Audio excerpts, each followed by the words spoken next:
మరి మీ మధ్యలో ఉండడము చాలా సంతోషము. ఆ దేవాది దేవునికి ఎంతో కృతజ్ఞుడినై ఉన్నాను. ఈ మధ్యాహ్న కాల సమయంలో దేవుని వాక్యాన్ని మనం ధ్యానించుకుందాం. ఈ అవకాశం ఇచ్చినటువంటి దేవునికి, అలాగే తల్లి సంఘానికి, రెవరెండ్ డాక్టర్ జి సమయలయ్య గారికి, పాస్టర్ అప్లియేట్ డేవిడ్ పాస్టర్ గారికి, కమిటీ మెంబర్స్కు, కన్వీనర్కు వందనాలు చెల్లిస్తూ, అలాగే బాప్టిస్ట్ చర్చ్ ఖానాపూర్ కమిటీ వారికి, సంఘస్థులకును ప్రతి ఒక్కరికి నా హృదయపూర్వక వందనాలు చెల్లిస్తున్నాం. అలాగే అయ్యగారు మేకల ప్రభుదాస్ అయ్య గారికి కూడా నా హృదయపూర్వక వందనాలు. మంచిది ప్రియా దేవుని బిడ్డలారా, అద్భుతమైనటువంటి ఆరాధన, ఈ యొక్క అద్భుతమైన మందిరంలో మనం ఉండడం చాలా సంతోషం. ఒకసారి హల్లెలూయా చెబుదామా? హల్లెలూయా. ఒకసారి చప్పట్లు కొడదామా? ఇప్పుడు కొడుతుర్రయ్య గారు గట్టిగా. మీరు అన్నమాట ఇప్పుడు జరిగింది, గట్టి కొడుతున్నాను. దేవునికి స్తోత్రం. మంచిది ప్రియా దేవుని బిడ్డలారా, దేవుని వాక్యానికి మనం వెళ్దాం. ఫిలిప్పీ పత్రిక మనము చదువుకున్నటువంటి వాక్య భాగంలో నా అంశం ఏంటంటే, దేవుడు ఎవరిని బలపరుస్తాడు, దేవుడు ఎవరిని బలపరుస్తాడు. ఈ పత్రిక రాసినప్పుడు అపోస్తలుడైన పౌలు రోమా చెరసాలలో ఉండి రాస్తూ ఉన్నాడు. చెరసాలలో ఉండి ఈ పత్రిక రాస్తూ ఆయన 4 అధ్యాయాలు ఉన్నాయి. ఇందులో మీకు 4 మాటలు ఉపోద్ఘాతంగా చెప్పి నా అంశంలోకి వెళ్తాను. 4 అధ్యాయాలు, 104 వచనాలు. జస్ట్ మనం రోజు 2 సార్లు చదివితే మనకు గుర్తుండిపోతుంది. 4 అధ్యాయాలు, 4 మాటలు. చూడండి, 1వ అధ్యాయంలో 1:21 ఏముంటుందంటే, జస్ట్ నేను చెప్పుకుంటూ పోతాను, మీరు తర్వాత ఇంటికి వెళ్ళి చదువుకోండి. పౌలు అంటాడు 1:21, 1వ అధ్యాయంలో ఏమంటాడంటే, క్రీస్తే నా బ్రతుకు, క్రీస్తే నా బ్రతుకు. 1:21. 2వ అధ్యాయంలో ఏమంటాడంటే, క్రీస్తే నా మాదిరి. 2:5లో క్రీస్తే నా మాదిరి. 3వ అధ్యాయంలో ఏమంటాడంటే, 3:14లో క్రీస్తే నా గురి, క్రీస్తే నా గురి. 3వ అధ్యాయము 14వ వచనం. 4వ అధ్యాయంలో 4:13లో క్రీస్తే నా బలం.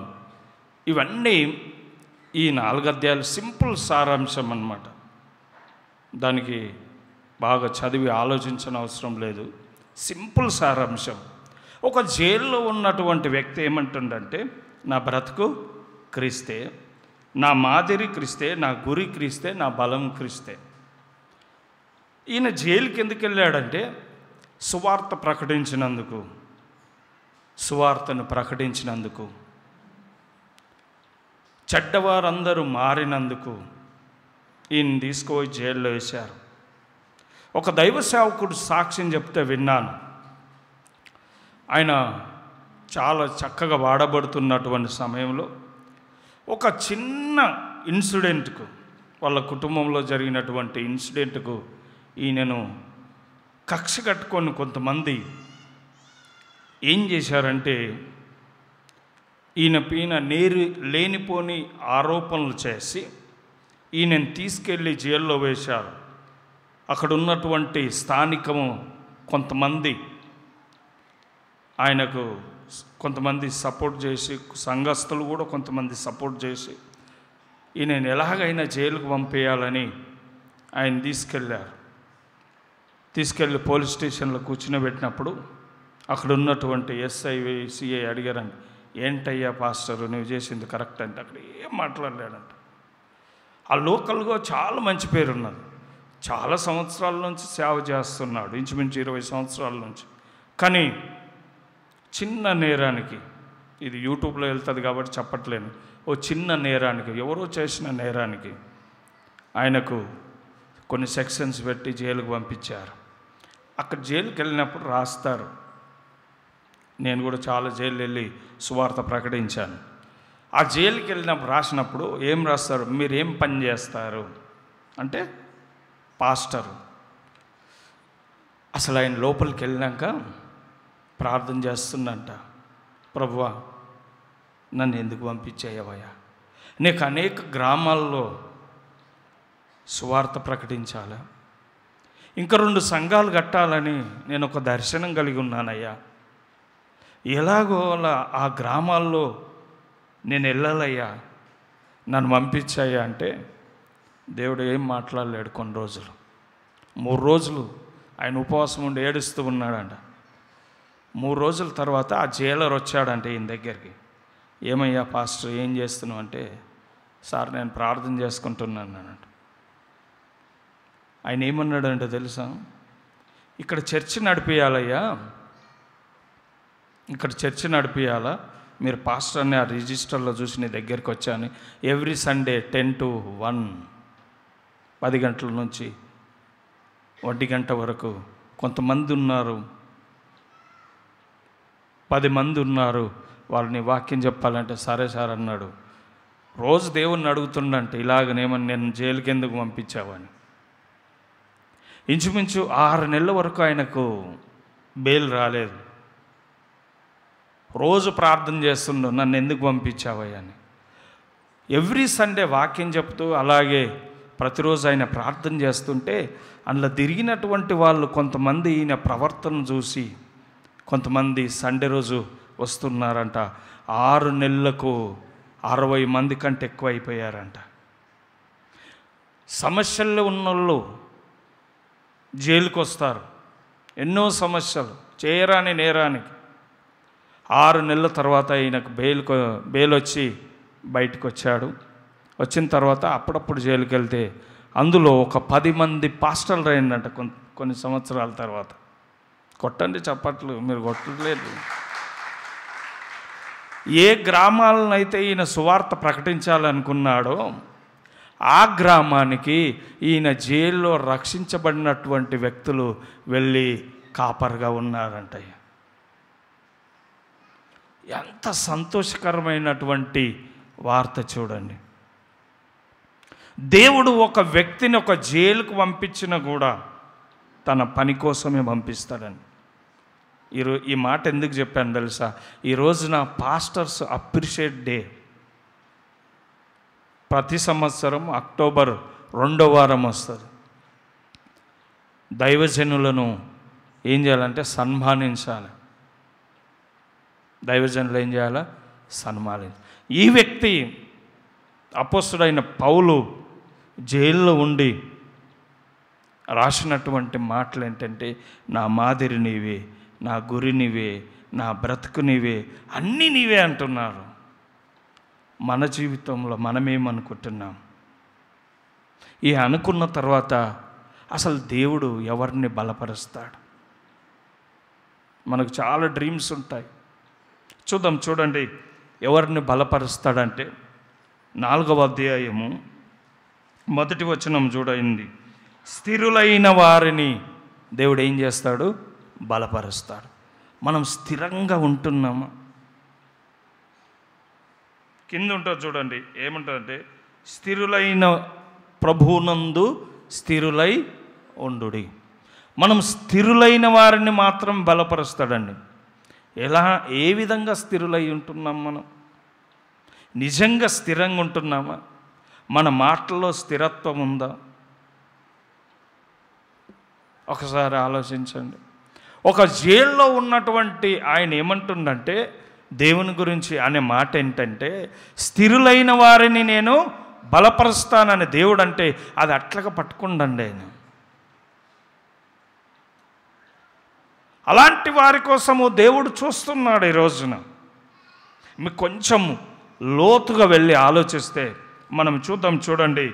1 పేతురు రాసిన పత్రిక 5వ అధ్యాయము 1 పేతురు రాసిన పత్రిక 5వ అధ్యాయము 9వ వచనాన్ని మనం చదివితే ఎలా ఉంటుందో చూడండి. లోకమందున్న మీ సహోదరుల యందు ఈ విధములైన శ్రమలే నెరవేర్చున్నవని ఎరిగి విశ్వాసమందు స్థిరులై వానిని ఎదురించుడి. దేంట్లో స్థిరత్వం ఉండాలి తెలుసా? విశ్వాసమందు స్థిరత్వం ఉండాలి. మనం విశ్వాసములో ఎంతవరకు స్థిరంగా ఉంటున్నాం?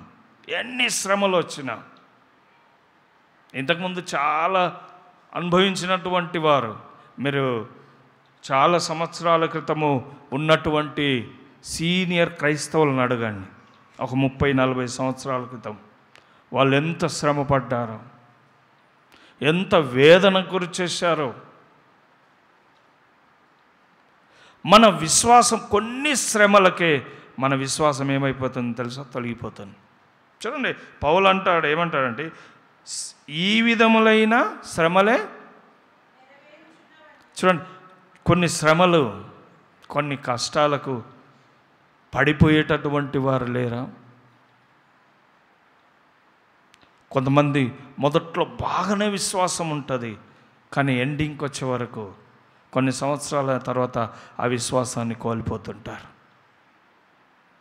చిన్న చిన్న శ్రమలకి, చిన్న చిన్న అనారోగ్యాలకి, చిన్న చిన్న అవమానాలకు, చిన్న చిన్న వేదనలకు విశ్వాసాన్ని ఏం చేస్తుంటారంటే కోల్పోతున్నటువంటి పరిస్థితిని మనం చూస్తాం. అందుకని దేవుడు ఎవరిని బలపరుస్తాడంటే స్థిరులైన వారిని. వారిలో ఎవరినంటే విశ్వాసమందు స్థిరులైన వారిని. మన విశ్వాసం స్థిరంగా ఉందా? మనం ఎవరికి చెప్పనక్కర్లేదండి, మనకు మనమే వ్యక్తిగతంగా మన విశ్వాసం స్థిరంగా ఉందా? రెండో విషయం చూస్తాం, చూడండి. 51వ కీర్తన దావీదు ఏమంటాడో 10వ వచనం.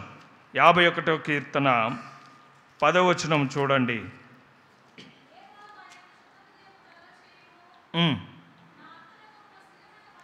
చూడండి, నా అంతరంగమున స్థిరమైన మనసును. చూడండి, మొదటిగా విశ్వాసంలో స్థిరంగా ఉండాలి, స్థిరమైన మనసు ఉండాలంటాను. అంటారు కదా, నీ మనసు సరిగ్గా లేదంటారు కొంతమంది. మన స్థిరమైన మనసు మనకుందా? స్థిరమైన విశ్వాసం మనకుందా? మనమందరం ఆలోచన చేయవలసినటువంటి విషయం. రాబోయే రోజులు ఎలా ఉంటాయో తెలియదు, ఎలాంటి శ్రమలు వస్తాయో తెలియదు, ఎలాంటి పరిస్థితులు వస్తాయో తెలియదు. మన విశ్వాసం స్థిరంగా ఉందా? మన మనసు ఎలాంటి మనసును అంటారు కదా, నీ మనసు సరిగ్గా లేదు. అప్పుడప్పుడు చంచలమైన మనసు గలవారు కూడా ఉంటారు. మనం ఎలాంటి మనసు కలిగి ఉన్నాము? దేవుని సన్నిధిలో ఉన్నటువంటి వారము, దేవుణ్ణి ఆరాధించేటటువంటి వారము, విశ్వాసం కలిగినటువంటి వారముగా మన మనసు ఎలా ఉంది? దావీదే అంటున్నాడు. ఏమంటాడో చూడండి, స్థిరమైన మనసును నాకు నూతనంగా పుట్టించమంటున్నాడు. అంత గొప్ప దావీదు, ఒక రాజు, నిత్యము దేవుని సన్నిధిలో ఉండేటటువంటి వ్యక్తి, నాకు స్థిరమైన మనసును నూతనంగా పుట్టించు. మనం ఇలాంటి ప్రార్థనలు ఎప్పుడైనా చేశామా? నూతనంగా పుట్టించయ్యా, స్థిరమైన మనసును నాకు దయచేయని అడిగామా దేవుణ్ణి? ఒకసారి అడగండి. ఇంత పెద్ద గొప్ప దైవజనుడు, లేదంటే ఒక రాజు, దేవుణ్ణి ఆరాధించేవాడు, దేవునికి ఇష్టానుసారమైనటువంటి వాడు, దేవుని సన్నిధిలో ఉండేటటువంటి వ్యక్తి ఏమంటుండంటే స్థిరమైన మనసును నాకు పుట్టించమయ్యా. మనం స్థిరమైన మనసు మనకుందా? ఒకసారి మనం ఆలోచించాలి. ఇంకొక విషయం చెప్తాను చూడండి. 119వ కీర్తన 5వ వచనంలో 3వది ఏమంటాడంటే చూడండి, నా ప్రవర్తన స్థిరపడి ఉండిన ఎంత మేలు. ఏమంటున్నా తెలుసా ఈ కీర్తనకారుడు? నా ప్రవర్తనలో స్థిరంగా ఉండాలి.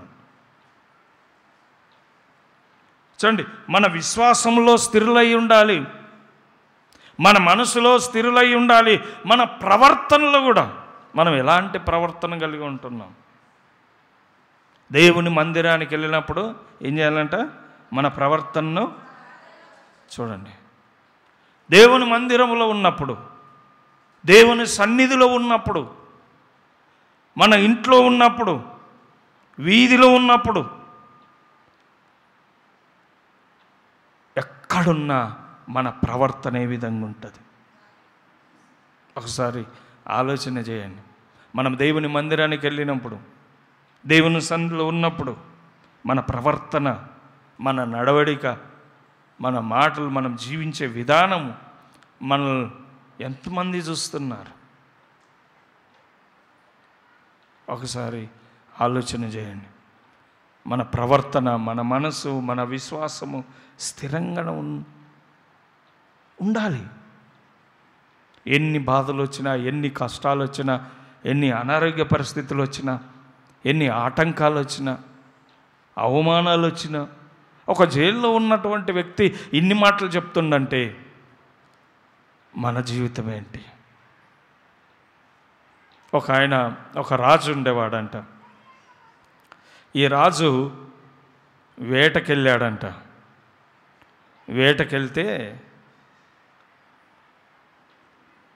వేటకెళ్ళినప్పుడు అప్పట్లో బాణాలు వాడారు కదా, ఈ బాణము పెడుతూ ఉంటే ఈ ఏలు కట్ అయిందంట. ఈ ఏలు కట్ అయిపోయింది. ఆ బాణము కొడుతూ ఉంటే వెనక మంత్రి ఉంటాడు కదా, ఏదైనా మన మేలు కొరకే సార్ అన్నాడంట. రాజుగారు, ఏదైనా మన మేలు కొరకే, నా ఏలు కట్ అయిందంటే నువ్వు మల మీద కొదంటావా, నేను తీసుకెళ్ళి గుంతలు వేసాడంట. అయితే అక్కడ ఈ అడవి మనుషులు ఉంటారు కదా, ఈ రాజును పట్టుకెళ్ళిపోయి వాళ్ళ దేవతలకు బలిద్దాం అనుకున్నారంట. బలిద్దామని తీసుకెళ్ళిపోతే ఈడు గుంతల నుండి మంత్రి అంటున్నాడు, ఏదైనా మన మేలు కొరకే సార్. రాజుగారు, ఏదైనా చూడండి, వాళ్ళంతా అల్లరల్లరిగా పట్టుకుపోయారు. కానీ ఈ రాజుకి ఏముందంటే ఈ మంత్రి మీద ఉంది, వీన్ని వదలొద్ది. కానీ ఆడికి తీసుకెళ్ళిపోయి ఆ బలికి కరెక్ట్గా పండబెట్టారంట. అన్నీ చెక్ చేస్తారంట అక్కడ పోయినాక. ఆ బలి ఇచ్చేటప్పుడు ఈ ఏలు లేదు, ఏదో ఆకాలం కట్టింది. ఈడు పనికిరాడంటే ఈయన వదిలేసేయండి అన్నారంట. ఈ రాజుకు వచ్చారే ఆయన మంత్రిని ఆయన లోపల నుంచి తీయమన్నారంట, గుంతల నుంచి తీస్తే. చూసావా రాజుగారు, ఏదైనా కొన్నిసార్లు ఏదైనా మన మేలు కొరకే. మనకు మేలు జరగాలంటే ఏదైనా జరగాలి. దేవుడు ఏదైనా చేస్తాడు. పాట కూడా ఉంది కదా, అది చివరిలో పాడతాం మీకు. కాబట్టి మన విశ్వాసము, మన ప్రవర్తన, మన మనసు స్థిరంగా ఉందా? రెండో విషయం చెప్తాను చూడండి ప్రియ దేవుని బిడ్డలారా. రెండో విషయము 4వ అధ్యాయం, ఫిలిప్పీ పత్రిక 4వ అధ్యాయం. మొదటిగా ఏంటంటే, స్థిరులైన వారిని దేవుడు ఏం చేస్తాడు? బలపరుస్తారు. రెండోది, ఫిలిప్పీ పత్రిక 4వ అధ్యాయం 2వ వచనం 3వ వచనం చదివితే, ప్రభువునందు ఏక మనసు గలవారిని. చూడండి, రెండోది ఏంటంటే, ఏక మనసు గలవారిని దేవుడు బలపరుస్తాడండి. ఏక మనసు అంటే ఒకే మనసు కలిగి ఉండాలి. విశ్వాసంలో స్థిరంగా ఉన్నవాళ్ళు, మనసులో స్థిరంగా ఉన్నవాళ్ళు, ప్రవర్తనలో స్థిరంగా ఉన్నవాళ్ళు ఏక మనసు ఉంటారంట. ఈ రోజున ఏక మనసు ఎక్కడ కనపడట్లేదు. కుటుంబాల్లో ఏక మనసు కనబడట్లేదు. చూడండి, అందరూ నెట్లోకి వెళ్ళిపోయారంట. నెట్ అంటే ఏంది? వల అంటే తెలుసా? ఇదే పెద్ద నెట్. ఈ నెట్లోకి వెళ్ళిపోయారు. మొబైల్ అనే నెట్లో వెళ్ళిపోయారు. ఎవరి దారి వాళ్ళది అయిపోయింది. ఎవరెవరు పలకరించుకోవట్లేదంటండి. ఏదో సర్వే చేస్తే 70% మంది రోజుకు మినిమము 5 నుంచి 6 సార్లు మొబైల్ చూస్తారండి. ఈ నెట్టు అలా ఆకర్షించేసింది. ఇదంతా సాతానుకు సంబంధించింది. అంటే పాస్టర్ గారు, దీంట్లో మంచి లేదంట. మంచి ఉంది కానీ తక్కువ. మధ్యరాత్రిల వరకు రీళ్లు చూసుకుంటలేరా? ఇట్లాగా అంటారు. మళ్ళీ ఎప్పుడు పడుకుంటారో తెలియదు, ఎప్పుడు ప్రార్థన చేస్తారో తెలియదు. అంటే వీళ్ళు ఏక మనసు కలిగి ఉన్నారా ఇంట్లో? ఇంకోటి చేయలేదు. ఈ మొబైల్ వచ్చిన తర్వాత ఇంట్లో అందరినీ విడదీసిందండి. కుటుంబీకులను ఏం చేసింది తెలుసా? దూరం చేసింది. తల్లిదండ్రులు పిల్లలు మాట్లాడుకున్నట్లేరు, పిల్లలు తల్లిదండ్రులు మాట్లాడుకున్నట్లేరు. అవన్నీ ఉన్నాయి, నేను ఎండింగ్లో చెప్తాను. అంటే అలాంటి పరిస్థితి వచ్చినప్పుడు మన కుటుంబాల్లో ఏ విధంగా ఉంది చూడండి. ఒకసారి మనం ఇంకొంచెం లోతుకు వెళ్దాం. న్యాయాధిపతుల గ్రంథం తీయండి ఒకసారి, 20వ అధ్యాయము. ఈ న్యాయాధిపతుల గ్రంథం 20వ అధ్యాయములో 20వ అధ్యాయం 1వ వచనం చూడండి. అంతటా ఇశ్రాయేలీయులందరూ బయలుదేరి దాను మొదలుకొని బేర్షెబా వరకును గిలాదు దేశం వరకును వారి సమాజము ఏక మనసు కలిగి మిస్పాలో యెహోవా సన్నిధిని కూడెను. చూడండి, వీళ్ళందరూ ఏం చేస్తున్నారంటే సమాజం అంతా ఏక మనసుతో దేవుని సన్నిధిలో కూడుకున్నారు. మనం ఏక మనసుతో దేవుని సన్నిధిలో కూడుకుంటున్నామా? మళ్ళీ చదవండి, ఎలా ఉంటుందో చూడండి. వారు సమాజము ఏక మనసు కలిగి మిస్పాలో యెహోవా సన్నిధిలో ఏక మనసుతో దేవుని సన్నిధిలో వాళ్ళు కూడుకున్నారంట. ఎంత ధన్యత చూడండి.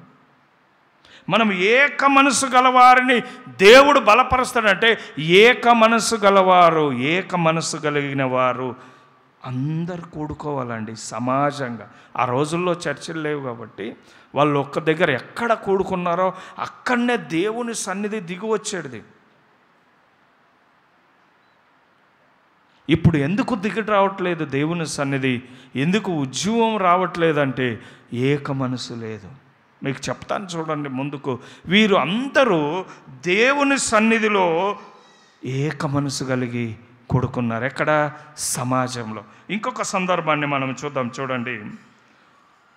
83వ కీర్తనలో ఇంకొక సందర్భము మనం ఆలోచన చేస్తే, మనం చూస్తే 83వ కీర్తన చూడండి.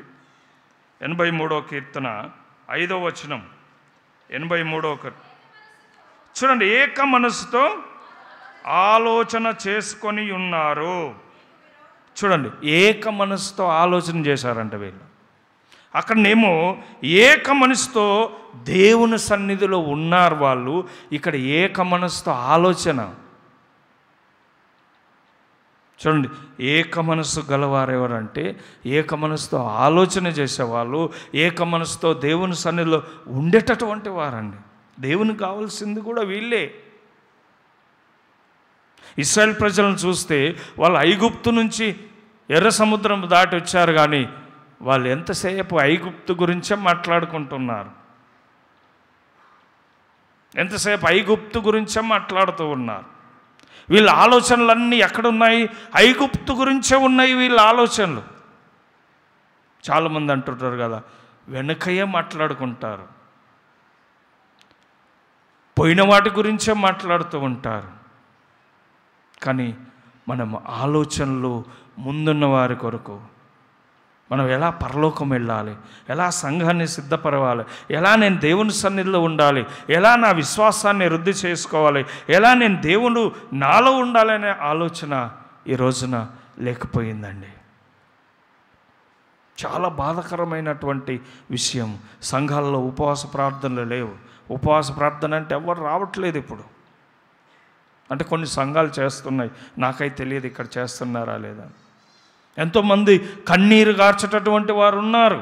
ఉపవాసం ఉండి దేవుని సన్నిధిలో కన్నీరు గార్చి ఏక మనసుతో వాళ్ళు దేవుణ్ణి ఆలోచన చేసి అట్లాంటి వారు కూడా ఉన్నారు. కుటుంబాల్లో కూడా ఉన్నారు, లేరని చెప్పట్లేను, కానీ చాలా వరకు తగ్గిపోయారు. ఎట్లా ఉందో తెలుసా? ఏమి తిందాము, ఏమి తాగుదాము, ఎలా జీవిద్దాము, ఏమి చేద్దాము, ఎక్కడ వెళ్దాము అనేటటువంటి ఆలోచనలో ఉన్నారు ఈ రోజున. మన ఆలోచన ఏ విధంగా ఉంది? దేవుని సన్నిధిలో ఉన్నటువంటి ప్రియులారా, మన ఆలోచన ఏ విధంగా ఉంది? మీరు చదివితే ఈ మాట నన్ను చాలా ఆలోచింపజేసింది. చూడండి, 83వ కీర్తన 5వ వచనంలో, ఏక మనసుతో వారు ఆలోచన చేసుకొని ఉన్నారు, నీకు విరోధముగా నిబంధన. చూడండి, కొంతమంది దేవునికి విరోధంగా నిబంధనలు చేస్తూ ఉంటారు, కొంతమంది దేవునికి వ్యతిరేకమైన ఆలోచనలు చేస్తూ ఉంటారు, కొంతమంది దేవుని సువార్త ఎలా చేయాలి, ఎలా ముందుకెళ్ళాలని కూడా ఆలోచన చేసేవారు కూడా ఉన్నారు. ఇంకొక మాట మనం చూద్దాం, చూడండి. అపోస్తల కార్యం 1:14లో 1:14లో ఏముంటుందో చూద్దాం, చూడండి. అపోస్తల కార్యముల గ్రంథం 1వ అధ్యాయం 14వ వచనం చూడండి. వీరందరూ వీరితో కూడా కొందరు స్త్రీలను, యేసు తల్లి అయిన మరియను, ఆయన సహోదరులను ఏక మనసుతో ఎడతెగక ప్రార్థన చేయుచుండరు. చూడండి, ఇక్కడ ఎడతెగక వీళ్ళందరూ ఏం చేస్తున్నారు? ప్రార్థన చేస్తున్నారు. మొదటిగా ఏక మనసు కలిగిన వారు దేవుని సన్నిధిలో సమాజంగా కూడుకున్నారు. ఏక మనసును కలిగిన వారు దేవుని గురించి ఆలోచన చేశారు. ఇక్కడ ఏక మనసును కలిగిన వారు ప్రార్థన చేస్తున్నారు. వీరు ఎలా ప్రార్థన చేశారో మనం కింది భాగం చదివితే మనకు అర్థమవుతుంది. ఎలా ప్రార్థన చేశారో చూడండి. ప్రియులారా, దేవుని సంఘమా, హల్లెలూయా, హల్లెలూయా. చూడండి, ఏక మనసు కలిగి, ఇక్కడ చూడండి, యేసయ్య తల్లి ఉన్నది, వాళ్ళ సహోదరులు ఉన్నారు, అందరు ఉన్నారు. దేవుని సన్నిధిలో వారందరూ ఏక మనసుతో ప్రార్థన చేసినప్పుడు దేవుడు దిగొచ్చాడండి. సంఘముగా కూడి మనం ఏక మనసుతో ప్రార్థన చేస్తున్నాము. కొంతమంది ఎలా ఉంటారు తెలుసా? ఒకరు ప్రార్థన చేస్తే పక్కలతో మాట్లాడుతుంటారు. కొంతమంది ప్రార్థన చేస్తే పక్కలతోని డిస్కషన్ చేస్తుంటారు. వీళ్ళు ఎట్లా ఏక మనసు? వీళ్ళందరూ సంఘంలో ఉన్నటువంటి వారు.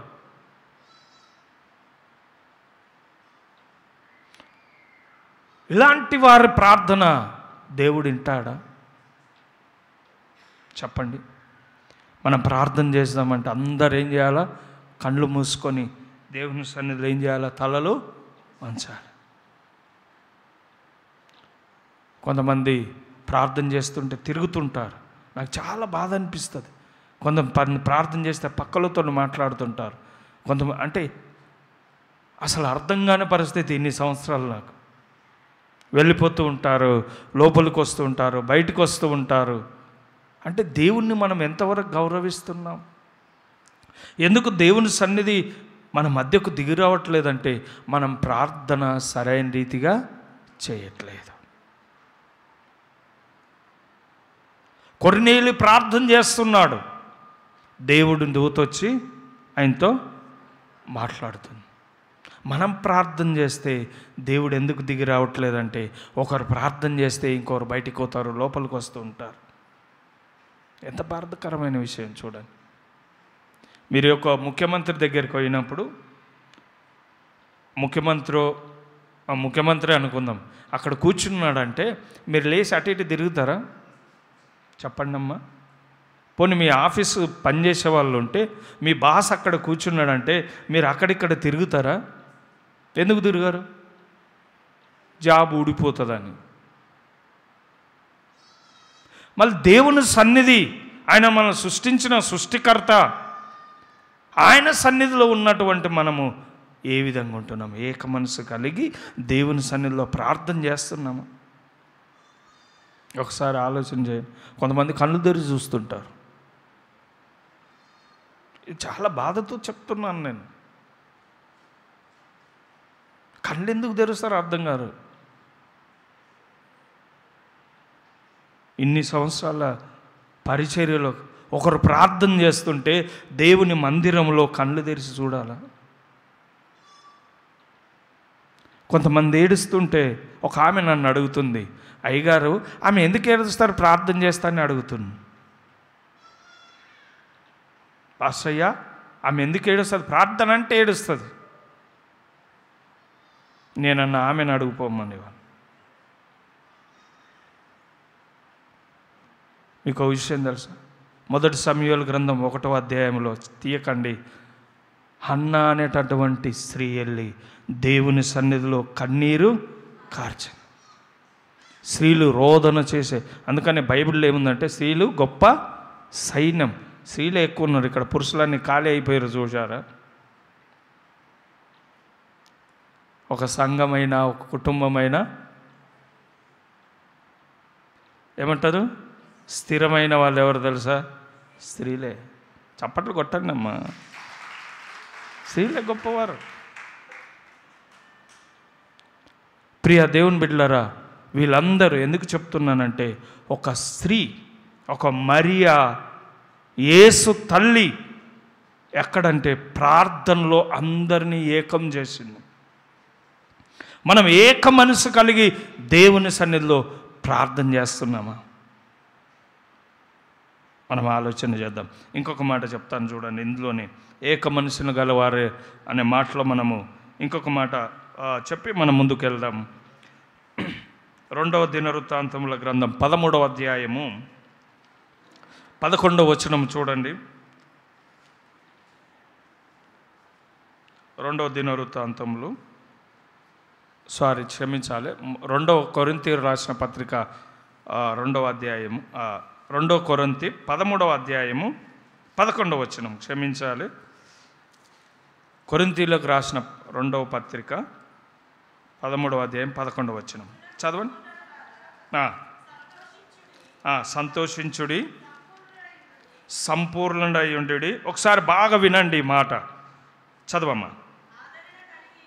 చూడండి ఏమంటున్నంటే, సహోదరులారా సంతోషించుడి, సంపూర్ణయుండుడి, ఆదరణ కలిగి ఉండుడి, ఏక మనసు గలవారై ఉండుడి, సమాధానంగా ఉండుడి, ప్రేమ సమాధానముల కర్తయగు దేవుడు మీకు తోడై ఉండండి. ఎలా ఉండాలంటమ్మా? ఏక మనసు ఉంటే ఏముంటుంది తెలుసా? ఏముంటుందంటే, ఏక మనసు కలిగిన వారు సంతోషంగా ఉంటారు, ఏక మనసు కలిగిన వారు సంపూర్ణై ఉంటారు, ఆదరణ కలిగి ఉంటారు. ఇంకేమంటారంటే సమాధానంగా ఉంటారు, ప్రేమ కలిగి ఉంటారు. ఇన్ని మాటలు తెలుసు. ఏక మనసు కలిగిన వారు, ఏక మనసుతో ప్రార్థన చేసేవారు, ఏక మనసుతో ఉన్నటువంటి వారు ఎలా ఉంటారు ప్రియులారా? చూడండి, ఆదరణ కలిగి ఉంటారు, ఇతరులను ఆదరించేవారుగా ఉంటారు, సంతోషంగా ఉంటారు, వారి సంతోషం ఇతరులు కలిగి ఉంటారు. మనము ఏ విధంగా ఉన్నాం ఈ రోజున? మనం ఏక మనసుతో, ఏక మనసు కలిగిన వారిని దేవుడు ఏం చేస్తారంటే వాళ్ళ ప్రార్థన వింటాడు.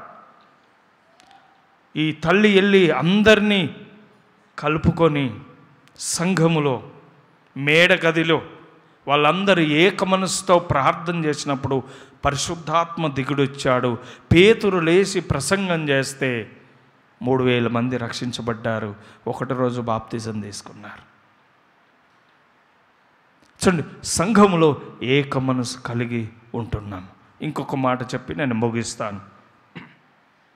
ఫిలిప్పీ పత్రిక 4వ అధ్యాయం 4వ వచనం.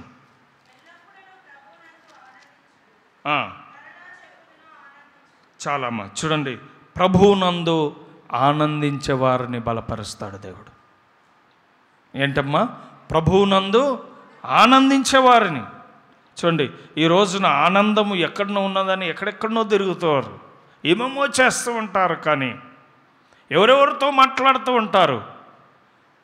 బైబిల్ ఏం చెప్తుందంటే ప్రభువునందు ఆనందించేవారు. మీకు కొంచెం 2-3 మాటలు చెప్పి నేను ముగిస్తాను.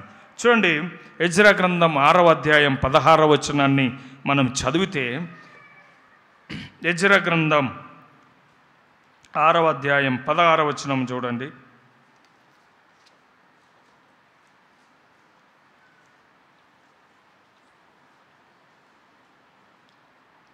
తీశారా? ఎవరైనా తీస్తే చదవండి.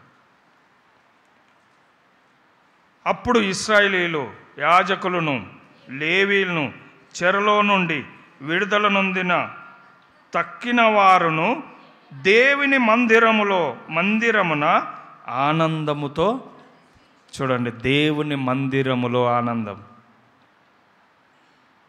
దేవుని మందిరములో. చూడండి, దేవుని మందిరములో ఆనందంగా ఉండాలంట. దేవుని మందిరానికి ఎందుకు వస్తారు? దేవుణ్ణి ఆరాధించడానికి. ఇప్పటిదాకా పాడాం కదా, నా అతిశయము నీవే, నా ఆనందము. అతిశయం అంటే గర్వం, ఆనందం అంటే సంతోషం. మన ఆనందము దేవుని మందిరంలో ఉండాలి. ఈ ఎజ్రా, దైవజనుడైన ఎజ్రా నా అతిశయము, నా ఆనందము. అక్కడనే వాళ్ళంతా ప్రతిష్ఠించారు. మన ఆనందము దేవుని మందిరంలోకి వెళ్ళినప్పుడు దేవుణ్ణి ఆరాధించట్లో ఆనందం ఉండాలని. స్తుతి మన పరిస్థితిని అంతా మార్చివేస్తుంది. స్తుతి స్థితిని మార్చివేస్తుంది.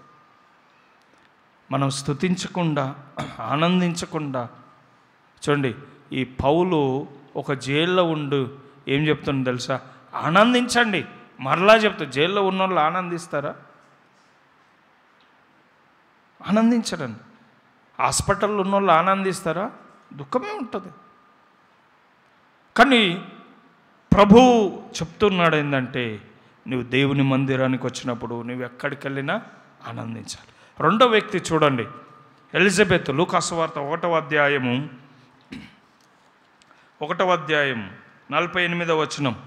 ఎలిజబెత్ ఏ విధంగా అంటుందో చూడండి. లూకా సువార్త 1వ అధ్యాయం 48వ వచనం చూడండి. నా ఆత్మ నా రక్షకుడైన, మన ఆనందం ఎక్కడుండాలి తెలుసా? రక్షకుడైన దేవుని యందు, రక్షకుడైన యేసునందు ఆనందించాలి మనం. ఈ రోజున మనం ఎక్కడ ఆనందిస్తాం?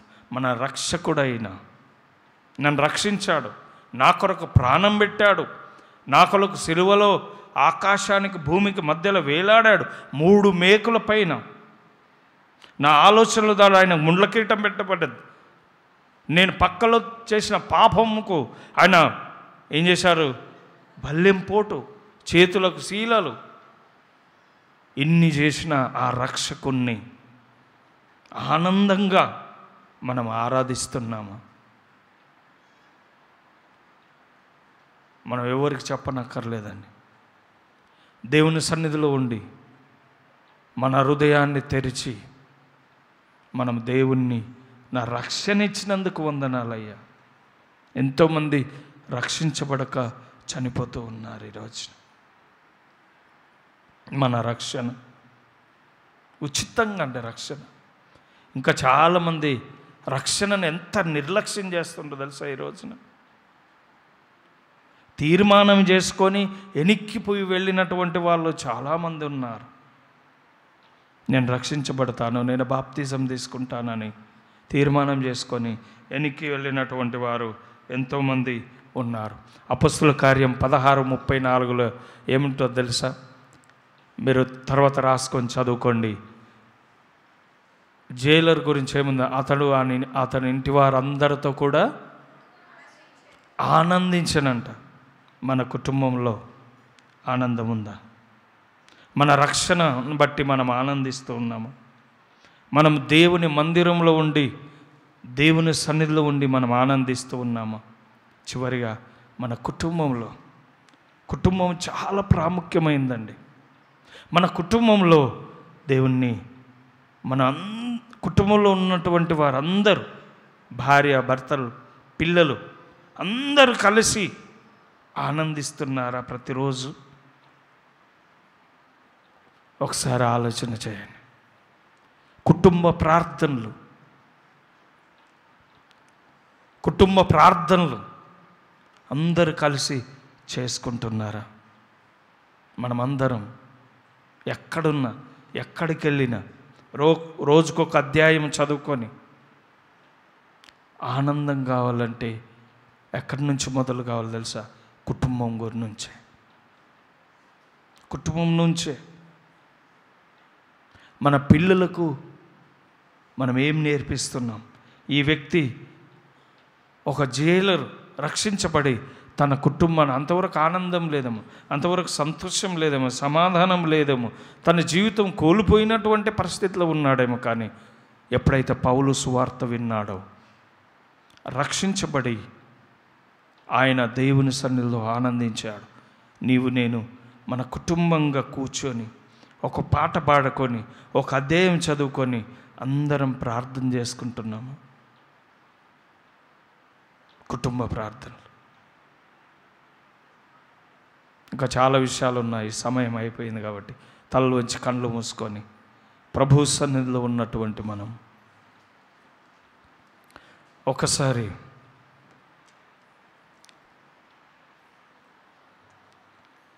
దేవుడు ఎవరు బలపరుస్తాడు? స్థిరులైన వారిని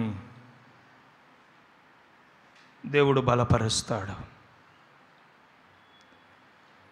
ఏక మనస్సు గలవారిని దేవుడు బలపరుస్తాడు.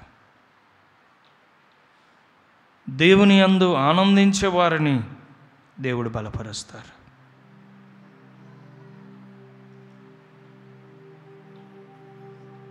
ఒకసారి దేవుని బిడ్డ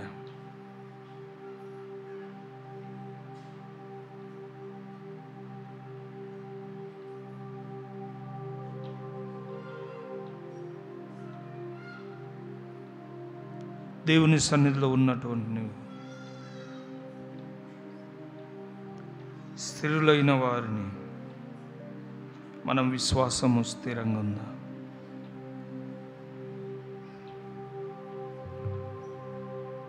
మన మనస్సు స్థిరంగా ఉందా?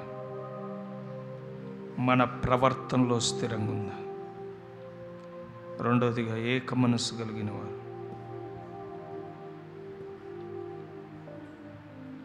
ఏక మనస్సుతో దేవుని సన్నిధిలో ఉంటున్నామా?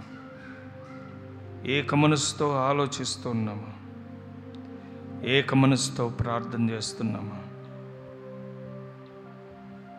మూడోది ప్రభువునందు ఆనందించేవారు.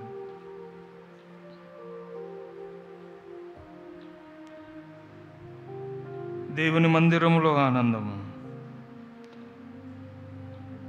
దేవుని అందే ఆనందము, మన ఇంటి వారితో ఆనందం.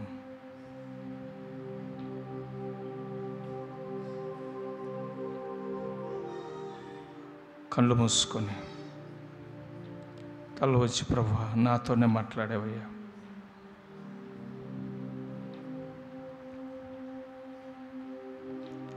స్థిరపరచువాడవు, బలపరచువాడవు, పడిపోయిన చోటే నిలబెట్టువాడవు. అందరం లేచి నిలబడదాము.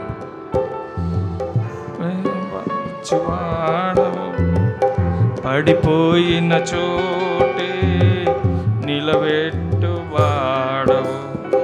అయినా చేయగలవు, కథ మొత్తం మార్చగలవు.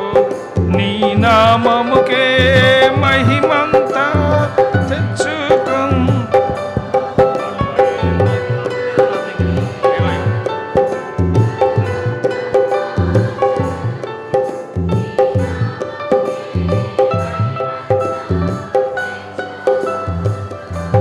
యేసయ్యా యేసయ్యా, అందరూ నీకే నీకే సాధ్యము. నోర్లు తెరచి అందరం కలిసి పిల్లలు, యేసయ్యా యేసయ్యా, నీకే నీకే సాధ్యము.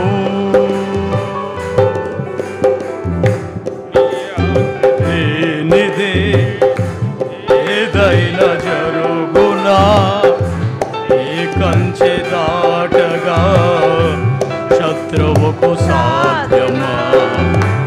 ఈ ఆజ్ఞ లేనిదే ఏదైనా జరుగునా ఈ కంచె దాటగా శత్రువుకు సాధ్యమా?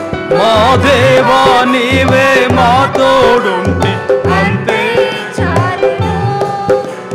వాది తలచిన కీడులన్నీ వేలైపోవును. మా దేవా నీవే మా తోడుంటే అంతే చాలును. అపవాది తలచిన కీడులన్నీ వేలైపోవును. అందరూ నోరు తెరచి, కథ మొత్తం మార్చగలవు. నీ నామముకే మహిమంతా.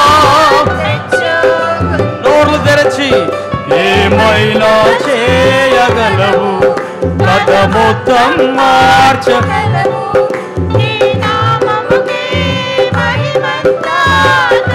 యేసయ్యా యేసయ్యా యేసయ్యా,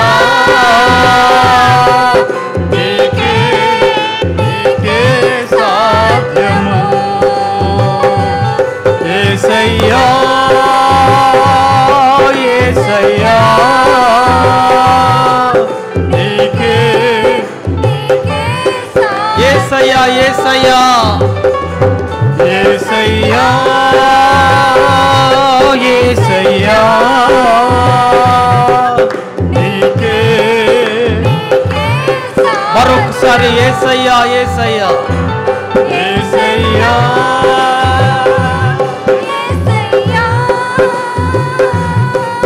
నీకే నీకే సాధ్యము.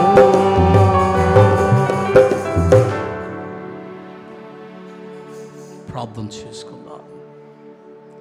మహాగరుడ, పరిశుద్ధుడ, జీవాధిపతి, సర్వాధికారి, రాజులకు రాజా, నాయన మీకు స్తుతులు స్తోత్రములు చెల్లిస్తూ ఉన్నాం. మా ప్రియులు, మా తోటి దైవజనులు, మీ సేవకులు రెవరెండ్ సమ్మని ప్రభాకర్ అయ్య గారిని మీ చాటును మరుగుపరిచి ప్రభువా మాతో మాట్లాడిన ప్రతి మాటను బట్టి స్తుతిస్తూ ఉన్నాం. మీరు ఎవరిని బలపరుస్తారో మీ వాక్యంలో నుంచి ఆయన బిడ్డ తెలియజేశాడు. ఏక మనస్సు కలిగినటువంటి వారిని, స్థిరమైన మనస్సు కలిగినటువంటి వారిని, మీలో ఆనందించే బిడ్డల్ని మీరు బలపరిచే దేవుడు గనుక మీకు స్తుతులు నాయన. కనుక అయ్యా మీరు మమ్మల్ని బలపరచాలంటే సంఘమంతా మేమందరం కూడా స్థిరమైన మనసు కలిగి ఉండాలి, ఏకమైన మనస్సు కలిగి ఉండాలి, ఏక మనసు కలిగి ఉండాలి. మీలో మేము కష్టాలు వచ్చినా, ఇరుకులు వచ్చినా, ఇబ్బందులు వచ్చినా మీలో ఆనందించేవారుగా ఉండాలి. అప్పుడే బలపరిచే దేవుడు కనుక మీకు వందనాలు. మమ్మల్ని స్థిరపరుస్తూ బలపరుస్తూ ఉన్న దేవుడు నాయన. ఏవైనా మీరు చేయగలిగినటువంటి వారు, ఏదైనా చేయగలిగిన దేవుడు నాయన. సమర్థుడు మీరు, మీకు అసాధ్యమైంది ఏది లేదు ప్రభువా.